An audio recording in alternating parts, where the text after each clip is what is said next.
বাড়িতে আজকে সরস্বতী পুজো, তো এই বছরই মিঠাইয়ের হাতে খড়ি দেওয়া হবে, কারণ ওকে এবারে স্কুলে ভর্তি করতে হবে। সকাল সকাল ঠাকুরমশাই চলে এসছে, পুজো আরম্ভ হয়ে গেছে।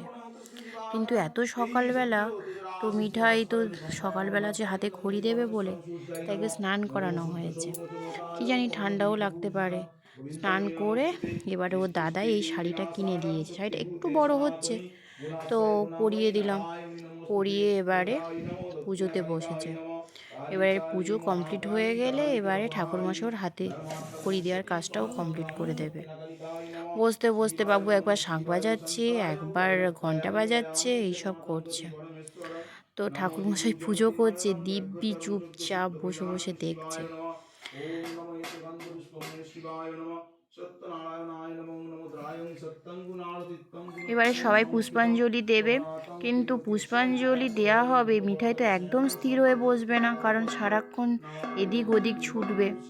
তো দেখা যাক এবছর পুষ্পাঞ্জলির সময় মিঠাই কি করে। এখন তো দিব্যি আপন মনে কাঁসা বাজাচ্ছে।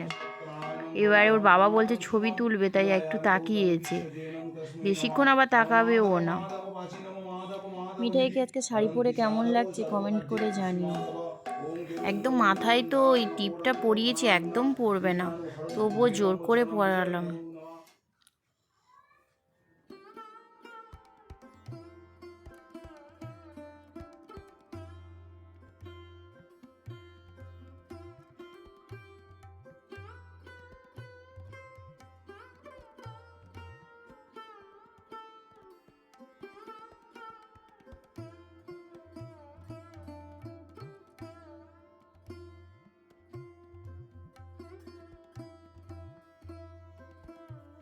ঠাকুরমশাই মানে খুব পরিচিতি, কারণ সবসময় তো পুজো করতে আসে, তবুও হাতে খড়ি দেওয়া হবে, বাবু একটু ভয়ও পেয়েছে।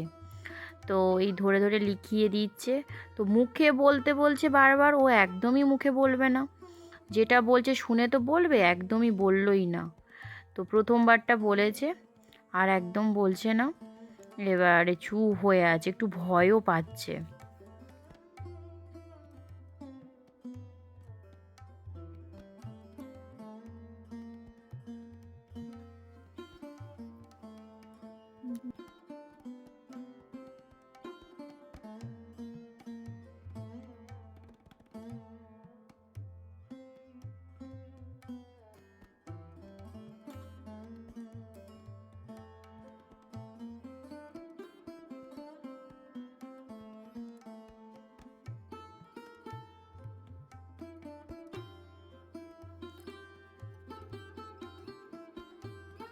ঠাকুরমশাই হাতে খড়ি দেওয়ার কাজ শেষ হয়ে গেল। এবারে পুষ্পাঞ্জলি হবে। তো মিঠাই তাড়াতাড়ি করে আমার কাছে ছুটে চলে আসলো, কারণ ভয় পেয়েছে তো।